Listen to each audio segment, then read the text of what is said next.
Alright, we need to have another discussion on the Spellcaster structure deck, because there are things I've said that are true that I don't think people fully comprende yet. So, yes, I know I'm a huge asshole, but we're going to have a little discussion about how you, your brother, your sister, and your mother are all about to have as many copies of Droll and Lockbird as you can afford at $10 a copy per structure deck. But there's always more to these discussions. So let's dig on into this, and you better like this video. Alright guys, let's do this, shall we?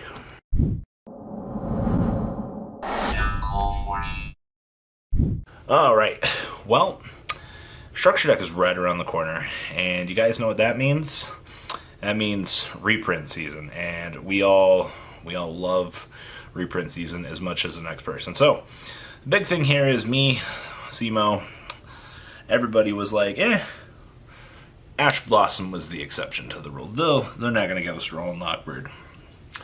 You ever just feel like an idiot? That's me right now. So, here's the thing. We are getting common Droll and Lockbirds.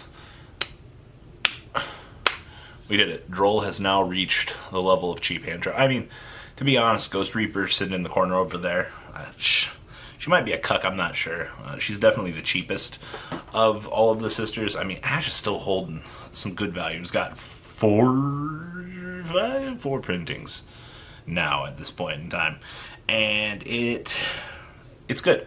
Budget players, rejoice. You got something out of this. So, that's one step in the right direction. The rest of the spoiler for the structure deck looks like hot garbage, in my opinion. Oh yay, Citadel got reprinted, Magical Spell Power Breath got reprinted, Spellbook of Secrets and Powers got the reprint, Left Arm Offering got the reprint. That needed a reprint 100 times over. I also see, I do believe it's a common Pot of Desires, as pots have gone up a little bit more over time. I don't think a lot of people really paid much attention to the rising Pot of Desires Ultra. What were they, like anywhere from $3.50 to $5 over the course of the last 6 months, give or take, depending on what your flavor of the month is. But okay, that's good. Oh man, Magician's Circle, always wanted that reprint. Cool. So we're getting Droll and Lockbird, and we're getting Pot of Desires for you budget players. Good job. Next thing on my agenda here, I have countless times talked about Pendulum Magician with the new upgrade in the the new spell counter friends, the Endymion friends, coming out here. And at first, I read this stuff and I'm like, this doesn't seem very good. I got punted in my comments section. They're all like, Robbie, you're a fucking idiot. Okay, I understand. I misjudge things. All right, like, who doesn't misjudge things? I'm an old school player, right? Sorry, I didn't mean it, guys. All right, so start looking a little bit at the OCG. See Zephyros playing the engine. You're like, oh wow, this is actually really cool. I mean, granted, it's Zephyra and they have Yang Doodle and we don't have Yang Doodle, and I'm like, okay, so word starts going around on the street, and you start hearing pro players talk about Pendulum Magician, and you know, the first thing comes to your mind is, okay, well, it's not doing good in the OCG, but that doesn't mean it's not going to do good here. We've got exceptions to every rule, but when you start hearing word on the street going, Endymion with Pendulum Magician might be a good deck, you start to think. So we revise our video, we talk about our metagame discussion, we're like, oh hey, you know, like, there's word on the street going around that evidently few people want to test out Pendulum Magician, which means they've started to discover something. There's something wrong. My entire comment section does a fucking 180 on me and says, no, Robbie, you're a fucking idiot. You know what you're talking about. The deck's bad. I'm like, alright, look here, guys. I already got somebody that's like, Robbie, you have the worst holier than thou out. It's not that, guys. It's when I start hearing something, I'm like, alright, hey, like, this is kind of how things are going at this point. We've got other people in the corner now, and there's more people now talking about new age Pendulum Magician with the new Endymion support, and everybody in the peanut gallery over here doubts the power of this deck. Now we've reached an impasse at this point. This is either going to succeed or fail. Oh boy, I love 50%. If we actually, okay, so first up, I do want to say this. The Endymion matchup is decent for going second. Like, you can do things. Now, if you combine it with Zephyra, Zephyra struggles to go second. There's not a lot of leeway you get out of that, and I'm going to be honest, like, that's the part that actually sucks. Like, yeah, I really wanted the Zephyr version to be good in the TCG, but I mean, hey, if we get Yang Zing back, like, cool, we did it. Now, which means playing it with Pendulum Magicians, I know it's almost like the Pendulum archetype is all the same shit at this point. It's just a bunch of really good cards splashed with a bunch of other really good cards. But you've got this deck that can actually handle boards, play through a negation, possibly 2 negations, but the Salad matchup isn't the best for it.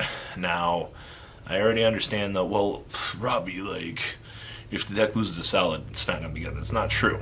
Alright, we've seen plenty of abnormalities come across, and I can already tell you, without any doubt in my mind, that if we've already got Pendulum Magician topping, seeing this deck join the dinner table with regular Pendulum Magician is another variant. It's not a bad thing, especially when you've got this many people talking quietly behind door. I'm not mentioning names or anything. This is just one of those, yeah, the player base is already aware. Player base has already started testing things. And I don't know if we've just reached this brilliant phase of ignorance with this deck, and everybody's like, oh no, it's going to be terrible. And then you're going to fucking go to your event and you're going to fucking lose. And you're going to be like, oh. Alright, that, trust me, I've seen plenty of Ghost in my time. Alright, so here's the point of this video. Alright, somebody out there, out back, outside your house, down the road, down the street, in your state, on this planet, knows something that I don't. They have a good list playing the new Endymion stuff with Pendulums, and we are all too damn stupid to admit to our own flaws. So yes, bold prediction of the day, Cotton. You bet your ass we're going to see Pendulum Magician sitting at the dinner table playing the new Endymion cards. Probably only going to be like 4. And this little green guy and the one big boss monster is probably going to be as much as you're going to really see with it. Now, so leads me to my next point. Budget players. I don't... So, like, a lot of people are going to have this core laying around because, let's be honest, a lot of players are going to want Droll and Lockbirds. They're going to want Pot of Desires. I mean, honestly, $10 for those 2 cards at MSRP isn't terrible, especially if you're a competitive duelist or an up-and-coming competitive duelist and you can't afford Staple S cards. This is very good for you.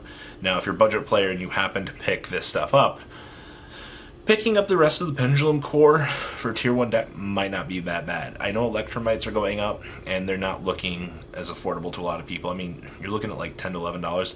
I would wait post-ban list and see if the card actually gets freed.